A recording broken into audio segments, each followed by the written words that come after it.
All right, ladies and gentlemen, welcome back. It is time for another pro game, and it is going to be, well, I just had another Red Bull, so I'm super energized on Red Bull, which means I've already forgot the player's name. So let's go ahead and take a look. It is Butterfly again, which we just saw him play in the last game against OGSMC. Butterfly actually put up a pretty darn good game, I have to say, but just not enough to take out our GSL Season 3 champion, OGSMC. So now he's actually going to be playing against another Terran player, and it is going to be I Am MVP, which is the GSL Season 4 champion, which I believe the numbers are the same. I believe it was 87 grand for each season.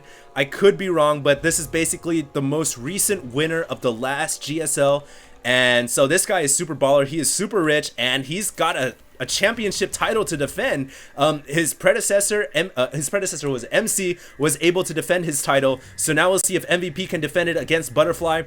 Butterfly, our runner-up for the second time today. We're going to see if he can hold it down, if he can show that he is worth a lot more than what we've seen so far, which I've actually seen his games. At least from the last game, I think he was a pretty darn good player. I think his strategy was very, very well executed. He just kind of got owned by a better player. So we'll see what happens this game. MVP here is going to be throwing down his barracks at the front. Do remember, because it is Terran versus Terran, don't expect these guys to wall in whatsoever at all. And the reason for that really is because you don't fear any Zerglings, you don't fear any Zealots running in. And if Marines really do come, if you wall in, well, Marines are going to be able to shoot because they have range. So Marines and tanks both have incredible range. And so you really don't want to wall in as Terran versus Terran. You kind of just want to build inside your base. So that's what we're going to expect to see here. It looks like Butterfly also getting a refinery down relatively standard, actually. He's getting his refinery right after his barracks, and it doesn't look like MVP's going for a refinery. Oh, wow. Is he building? What's he doing? What's he doing? Okay, I'm not exactly sure what he's going for. So he's saving up his resources here, not going for an early refinery, which is a little bit weird. Remember, Terran versus Terran, absolutely essential to get the gas as quickly as possible. And do note right here, Butterfly getting that gas very, very fast. Gas is the most important factor, the most limiting resource in Terran vs. Terran. I've said this many, many times, and it is absolutely true. In Terran vs. Terran, you need that gas, and it's even more important because these two players have spawned in the very close spawns by air. I'm gonna go ahead and set myself to busy. People always message me, so I apologize for that. Now, remember what I was saying is, because they spawn by air, it's very important that these players get gas, because it's most likely going to come down to early Vikings, early Banshees. Butterfly looks like he's going to go straight to factory and then starport, and wow, MVP is going to be going for command center after one barracks. So yeah, I was expecting this after seeing he wasn't getting his gas whatsoever. One barracks fast expand, which is very, very risky. Now MVP throwing down his double refineries. He's got some gas catch up to do. His air is going to be much, much later. Meanwhile, in the middle of the field, we do have a slight skirmish here. It looks like two Marines versus an SCV, which is not really a fair battle whatsoever. The SCV will have to hide. Where's it hiding at? Where's the SCV? There it goes. So the SCV is just going to run back over to MVP's natural. Now MVP, the nice thing here is, since he went for this early expansion, he will have an economic lead, a massive economic lead, if he doesn't allow any harass to come, if he can hold on when the inevitable attacks come. And it's really going to come down to Butterfly. The pressure's on his side now. He's got to apply pressure. He's got to kill off SCVs. I'm surprised he's not built his starport yet. There we go. There's a starport. And are we going to see a second starport? I don't think we will. I think it will be just standard. One barracks, one factory, one starport, but he has to apply pressure. The longer this ticks on, the more advantage MVP gets. Here, if we look on the screen, we can see that Butterfly does not see the command center, and he's actually walking into a bunker. He just barely pulls back in the nick of time. Looks like an SCV from MVP also going to run up. Did it see the starport? Yes, it did. In the meantime, Butterfly going to run in with two Reapers.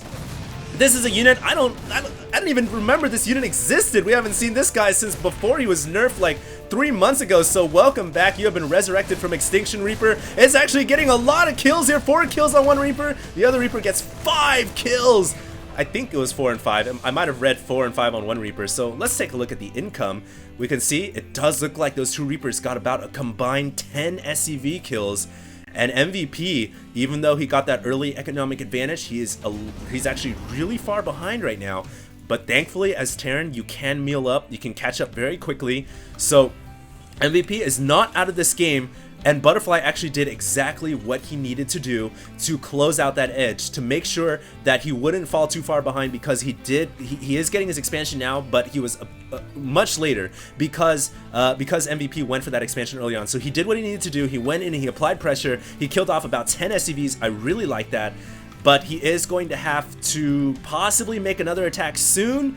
I would like to see some air units. Do note right here, MVP is actually spreading his Marines out. He's anticipating the air here, and very wise indeed, because look at this. We have Banshees coming out. And remember that SCV was just barely able to run in, and it saw the starport. So MVP realizes that there are Banshees on the way. Here comes the Banshees. We actually have Nitro packs being researched for Reapers as well. Holy crap. Are we going to see more Reapers? And yes, we will. I'm asking myself that question because I'm actually amazed to see someone getting Nitro packs and getting more Reapers here. The Banshee may actually get taken out. Oh god, it has 8 life and it barely makes it out of there. And remember, as Terran, you can run back, you can repair it back to full. So as long as it gets out there, even with 1 HP, then it's pretty much good as new. And you can bet your butt that Butterfly is going to repair that Banshee back to full HP. Very nice play so far from Butterfly, which it looks like right now both players dead even in economy. And as soon as this orbital command lands, then Butterfly will have the same intake per minute as well as much as MVP has right now. So it's pretty much dead even in economy for both players. MVP actually forced to spend a couple hundred minerals on missile turrets here, as he realizes that there are some Banshees on the map right now. Here comes another Banshee. Also note, MVP has a Viking of his own, so he does have a starport. It looks like the Banshee is going to cloak, and all MVP has to do is drop the scan when he feels like he can take it out, and he is going to be able to take it out. Very nice play. That Banshee right there, killing that is a huge benefit. But at the same time, look at this. We have a Reaper coming in the back here, has 2 kills already, is not going to be able to make it to the high ground. So a nice little 2-pronged attack right there. Butterfly is applying super pressure to MVP. MVP's basically trying to just be the big giant blob right now, just absorb attack after attack, get bigger, stronger, better, faster, and eventually roll out with a bigger army. But the more SCVs he loses, the more of a handicap he suffers. I think right now MVP says, look, I'm tired of all the harass. I'm moving out with my big honky-tonky army. But he's got to be careful. There's a Banshee inside his main. It's not a Viking coming out of the starport, so this Banshee is actually going to be able to do a lot of damage here. Let's see what he can do. It can actually pick off a tank, a couple Marines. It looks like the tank actually gets saved by the dropship, so nice play. The 2 Vikings will actually fall back, and it looks like in the meantime, MVP rolling out this massive attack force. Butterfly may need to siege up here, and at the same time, the Banshee is trying to dodge the Vikings, so a lot of back and forth cat and mouse dogfight action both on the air and in the ground for both players here. It looks like the Banshee is going to make its way in here, but at the same time MVP moving out with a very strong force. Do note, neither player has siege tech yet. Oh my god, so many SCVs, and mules being pulled off the mineral line right there. Butterfly may have just signed his death coffin by pulling all of those resources out and losing all of them. I think he lost like 8 or 7 or even more. This Banshee actually has been getting a lot of kills though, so that does even out the odds. The Banshee going down after getting about 7 SCV kills, so that does help quite a bit. Now Butterfly desperation pull here as he brings all of his SCVs here. He wants to win so bad. He wants to win against a GSL finalist so badly. He needs to prove his worth. I think he will be able to do it. The dropship unloading the tank, but gets picked off by the Marines. Beautiful hold by Butterfly. But at what cost? A lot of SCVs, 15 harvesters under 37. Oh my god. I don't know if you can come back from that kind of deficit. He was actually at a much larger deficit in game number 1 versus MC, but he didn't win that game. So past predictors are always, or past events are always a good predictor of future events. And I don't know if Butterfly can come back. He's down by more than half the harvester count. His Banshee harass didn't do enough damage, and now MVP is looking to really build up his army. He's got more barracks coming down. We finally get a chance to actually take a glance at these players' building facilities because there's been so much action lately. It looks like a couple Vikings are actually maneuvering around the map. Oh, we have a dropship here with 8 Marines. Gonna come around the backside. Butterfly needs to do serious damage with this dropship or he's pretty much out of this game. He has to drop it inside the mineral line. He's got to keep it away from the missile turret though. The Marine's gonna drop off. Meanwhile, the 2 Vikings landing up here on the north side, which prevents these 3 mineral patches from being mined. So nice play from both players. How many SCVs can Butterfly take out? Looks like he has to load up his dropship. He's gonna lose a dropship. That is huge. That has got to be GG. I don't see how MVP can possibly lose this game now. Butterfly is in a huge deficit. Actually, he's been able to work out his Harvester tab. He's been able to catch up in economy a little bit better. He was down by less than half, but now he's down by a little over half. So he's not too far behind. He's actually going to pick off those 2 Vikings as well. But he's still certainly got a lot of catching up to do. Let's go ahead and take a look at Butterfly's building facilities. He's got 3 barracks, 1 starport, 1 factory. And over here at the Terran base, we have 4 barracks, 1 factory, 1 starport, a 5th barracks on the way. We also have the gold expansion coming up for MVP. So MVP looking very, very strong and doing what any good player does best. When you have an advantage, don't leak it away. Just go and build up that advantage. Build up the tower, build up the blocks, and make yourself stronger, better, and faster. And eventually, you're going to win this game. So let's go ahead and take a look at our runner-up Butterfly's first-person camera point of view. It looks like he is basically right now just scrambling to actually do some damage with this Banshee. The Banshee will... it's barely good. Nope, gets taken out. So everything, all chips are just falling for Butterfly right now. No matter how well he plays, things are just not working out for Butterfly. If we switch over to MVP's player camera view, he's actually just completely focused on macroing at home. He's actually got a blisteringly fast 261 APM. So things are going very, very well for him right now. Do note right now both players actually have sensor towers down. And what do sensor towers do? They actually allow you to see the vision. They give you red exclamation marks, essentially, of where enemy units are located. So that's a very nice ability for advanced Terran players to use. It looks like we do have a drop from MVP here. Just a double dropship marine drop going straight after the production facilities, taking off all the add-ons, which is absolutely huge. Meanwhile, Butterfly making a counterattack with a squad of Marines of his own, so it is going to be Marine after Marine attack. Both players going to try to do as much damage as they can. Butterfly actually going to siege up here, and oh my god! MVP is going to lose a ton of SCVs! Butterfly, this is exactly what he needed to do to get back in this game. He just killed off about 8 or 9 SCVs with that Marine attack, while the entire army of MVP was completely out of position. MVP was completely focused on dropping right here. All his tanks were here, and he didn't really do that much damage. He killed off a lot of add-ons, but those can be rebuilt with time.